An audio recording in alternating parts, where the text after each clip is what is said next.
केंद्रीय राजस्व विभाग की अफीम के डोडे से सीधे अल्कोहल ड्रग्स बनाने की CPS की उपयोगिता के लिए करवाए गए परीक्षण के नतीजों के परंपरागत ढंग से अफीम की खेती और अफीम प्रोसेस का अल्कोहल निकालने की प्रक्रिया के CPS प्रक्रिया से न केवल अधिक मात्रा में अल्कोहल मिलते हैं, बल्कि एक वर्ष में 3 फसल लेने की भी संभावना रहती है।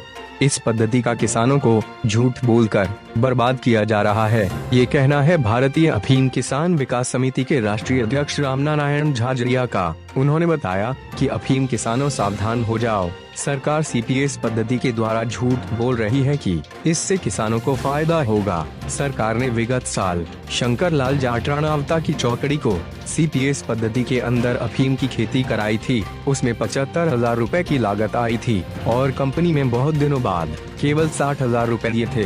दशहरी में अफीम की लागत भी नहीं आएगी और सरकार किसानों को निजी कंपनियों को देकर बर्बाद कर देगी। सरकार बता रही है ग्रीन हाउस में 3 फसल किसानों को मिलेगी। यह सफेद झूठ है, क्योंकि हर किसान ग्रीन हाउस नहीं लगा सकता और मौसम के अनुसार ही अफीम की खेती होती है।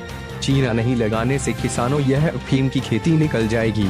इसके लिए सभी किसानों से प्रार्थना है, तन मन और धन से इस आंदोलन को चलाओ, इसका प्रचार प्रसार करो और मजबूत संगठन बनाओ। पहले भी 2017 में कांग्रेस अफीम की खेती को बंद कर रही थी। हम लोगों ने आंदोलन चलाकर वापस सरकार को लाइसेंस देने पर मजबूर कर दिया था और सांसद लोगों ने हमारा साथ दिया था। करीब 5 साल में 50,000 पट्टे और मिले। अब फिर अफीम की खेती पर संकट आ गया है। किसानों जागो, जगाओ, अपनी रोजी रोटी बचाओ। हाड़ौती मालवा मेवाड़ में बर्बादी नहीं होने देंगे। अफीम की खेती किसान की आवाज है। हमारी परंपरागत खेती छीनने की पूरी कोशिश हो रही है। हम लोग BJP और कांग्रेस करते रहेंगे। हमारी औलाद हमें कभी माफ नहीं करेगी। इसलिए भारतीय अफीम किसान विकास समिति आंदोलन चला रही है। आप लोग अलग अलग ग्रुप नहीं बना रहे, संगठित होकर हमारे साथ चले। राजनीति नहीं करें, रोजी रोटी की बात करें। हमें न तो वोट चाहिए न ही नोट चाहिए, केवल आप लोगों का साथ चाहिए। इसलिए 5 अप्रैल को प्रतापगढ़, 6 अप्रैल को मंदसौर, 7 अप्रैल को नीमच में और 8 अप्रैल को चित्तौड़गढ़ जिला कलेक्ट्री के सामने इकट्ठे होकर लगातार धरने में हाजिरी लगावे, यही एक आपसे विनती है। भारतीय अफीम किसान विकास समिति राष्ट्रीय अध्यक्ष रामनारायण झाझड़िया ने भोजताल की नगरी संवाददाता को बताया। राम साहब, किसान भाइयों, एक बार फिर किसानों पे संकट आ गया है। सरकार ने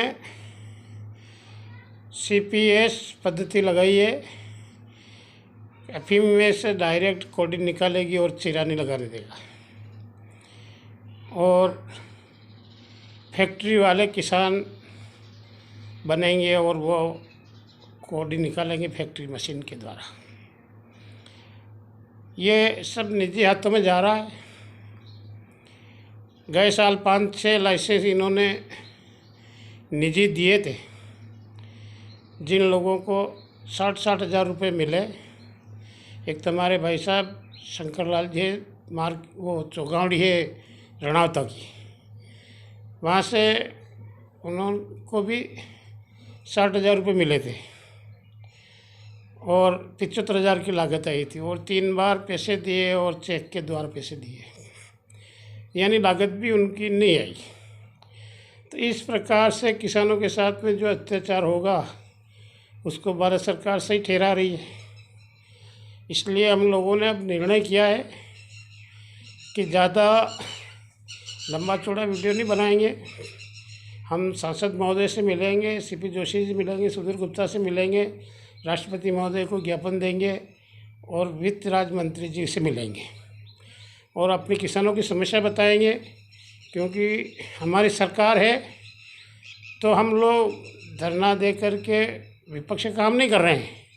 हम तो डिमांड करेंगे, हमारी सरकार से हम मांग कर सकते हैं कि हम सरकार को हटाना नहीं चाहते हैं, सांसद को हटाना नहीं चाहते हैं। हम तो उनको अपनी समस्या बताएंगे कि भाई कि हमारे किसानों की जो खेती है, परंपरागत खेती है, इसको चलने दो और किसानों को बर्बाद मत करो। हाड़ौती, मेवाड़ और मालवा तो इस अफीम की खेती की वजह से आबाद हो रहा है और ये खेती बंद हो जाएगी तो हमारा बहुत नुकसान होगा। इसलिए सभी किसानों से निवेदन है कि 5 तारीख को प्रतापगढ़, 6 को मंदसौर, 7 को नीमच, 8 को चित्तौड़ हम धरना भी देंगे, ज्ञापन भी देंगे, कोरोना का पालन भी करेंगे, मास्क लगाएंगे, सैनिटाइजर रखेंगे, 2 गज की दूरी रखेंगे। और हमारी दरख्वास्त राष्ट्रपति महोदय को, प्रधानमंत्री महोदय को, वित्त राज्य मंत्री महोदय को, वित्त मंत्री जी को, हमारे सांसद महोदय को दरख्वास्त देंगे, मांग करेंगे कि भाई किसानों के साथ में ये जो निर्णय हुआ ये किसानों के विरोध में है, इससे किसानों को बहुत बड़ा नुकसान हो जाएगा। इसलिए हमारा निवेदन वाजिब है। मैं भारतीय अफीम किसान विकास समिति राष्ट्रीय अध्यक्ष रामनारायण जाट, गांव बोरी, तहसील जिला प्रतापगढ़, राजस्थान। हम 6 साल से आंदोलन कर रहे हैं, तो हमारे आंदोलन की सफलता सांसद महोदय की मेहरबानी से ही हुई है। तो हम अब भी सांसद से मिलेंगे, मंत्री जी से मिलेंगे और आंदोलन को सफल बनाएंगे। जय जवान, जय किसान, धन्यवाद।